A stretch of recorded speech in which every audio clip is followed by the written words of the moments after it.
Weird things that only happen to astronauts' brains. Let's get right into it. When you go to space, you expect some changes. Weird bathroom routines, freeze-dried spaghetti, maybe the occasional floating pin to the eye.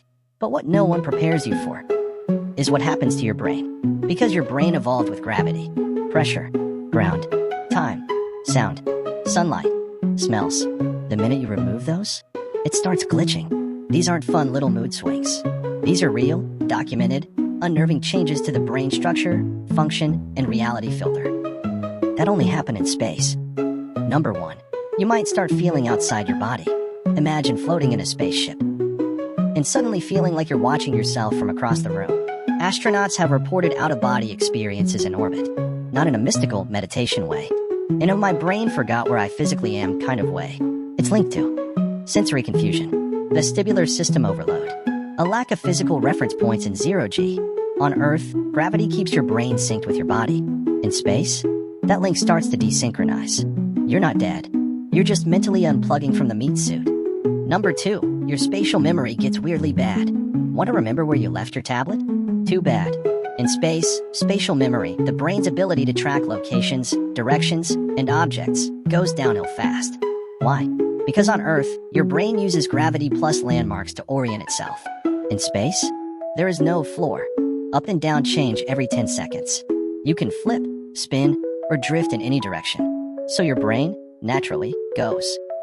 I have no idea where anything is. Even experienced astronauts have trouble remembering which way they're facing, where they stored gear, or how to retrace a path they floated down 5 minutes ago.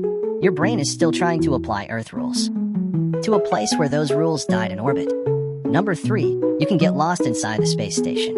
Imagine living in your own house for months and still getting lost in your own kitchen. That's what happens on the ISS. Astronauts report spatial disorientation so intense, they forget where a module begins or ends, which direction they're facing, how to navigate from one room to another, even though they've floated the same path 100 times. Because without gravity, there is no natural orientation, and your brain desperately wants one. So it flips things around, guesses wrong, or maps the space like a funhouse mirror, which means 1 second you're going to grab lunch, and the next, you're upside down in the toilet module wondering where your sandwich went. Number 4, your brain literally changes shape. This isn't a metaphor. Your brain structure changes in space. MRIs of astronauts post-mission show ventricles, fluid spaces, in the brain expand. Gray matter shifts upward. The cerebellum, which handles coordination, shrinks in volume. Some of these changes reverse after return. Others stick around. It's like your brain is trying to remold itself to fit a zero-gravity environment, only to come back to Earth with the settings still on float mode. Number 5, you lose track of time. A lot. Ever feel like a day just disappeared? In space, that's normal. Astronauts regularly report time distortion. Days feel too long or too short. Minutes stretch, then vanish. And circadian rhythm? Trashed. Why? The ISS orbits Earth every 90 minutes, 16 sunrises and sunsets a day. No gravity equals no internal cues from your body. Constant artificial light and mechanical noise equals no earthly anchors. Your brain stops trusting time. It's like permanent jet lag, but in every direction. Number 6, your brain starts ignoring your legs. Not metaphorically, literally, because your legs aren't doing anything. No walking, no standing, no effort. So your brain, being efficient and lazy, reduces the mental resources dedicated to your lower body. It starts ignoring sensory input from your legs, hips, and feet. That neural traffic? Rerouted or shut down. Which is why astronauts stumble post-mission, feel weird touching the ground, and report phantom limbs in their lower half while floating. Your brain's like, we haven't used these in months.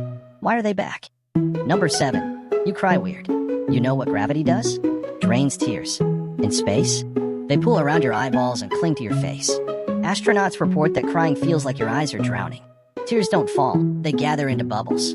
Sometimes big enough to blur vision. Sometimes needing to be wiped away manually, with a towel, while floating, and sad. But it gets weirder. Emotional processing changes too. Some astronauts say space numbs them. Others become hyper-emotional, crying at music, memories, or just Earthrise. Because when your brain floats, so do your feelings. Number 8, you hallucinate smells and sometimes sounds. Astronauts have reported phantom odors, especially a metallic space smell, after re-entering the ISS. But sometimes, they smell nothing. and still report burning plastic, steak, ozone, or gunpowder. It's likely the brain misfiring due to sensory deprivation, cabin pressure changes, and stress. Same with sounds. There's a constant hum inside the station fans, pumps, machines. So your brain, desperate for clarity, fills in the blanks. It's not psychosis. It's just your brain trying to guess. Is that a life support alert or my imagination? Either way, stress levels go BRR. Number 9. Your visual processing gets worse. Astronauts often report blurry vision, depth perception errors, trouble reading screens, difficulty with hand-eye coordination. This isn't just because your eyeballs change shape. They do, thanks, zero-G pressure shift. It's also because the brain's visual cortex starts rerouting. Less gravity equals less feedback equals less visual calibration. You start misjudging how far objects are, how fast you're moving, whether you're upright or upside down. And when your brain doesn't trust your eyes, you get motion sickness, disorientation, and the occasional moment of, wait, where's my body again? Number 10. You might feel emotionally detached from Earth. Some astronauts come back from space and report feeling numb. Not in a space was cool kind of way, in a nothing feels real anymore kind of way. It's called the overview effect, a shift in awareness that hits you when you see Earth from orbit. You realize how small everything is, how fragile life is, how arbitrary our problems seem. And for some, that emotional perspective sticks. Sometimes in a good way, sometimes in a I feel disconnected from everything kind of way. Because when your brain leaves Earth, sometimes it doesn't fully come back. Final thoughts. Your brain is incredible. It can adapt, rewire, survive in places it was never meant to be. But space? Space pushes it to the limit. Your sense of direction breaks. Your emotions get scrambled. Your vision blurs, your memories glitch, and your sense of time just dissolves. And the wildest part? None of this is because you're weak. It's because you were built for gravity, for sunrise and sunsets, for footsteps and floors and familiar smells. Take that away, and your brain does what it always does when it's confused. It improvises. It rewires. It makes up new rules just to keep you alive. So the next time you look up at the stars and wonder what it's like to live up there, just remember, your body might make it, but your brain? It'll be doing weird science gymnastics the whole time. And honestly, that's kind of amazing. That's all for today. I'll be making similar videos in the future. Subscribe to see them.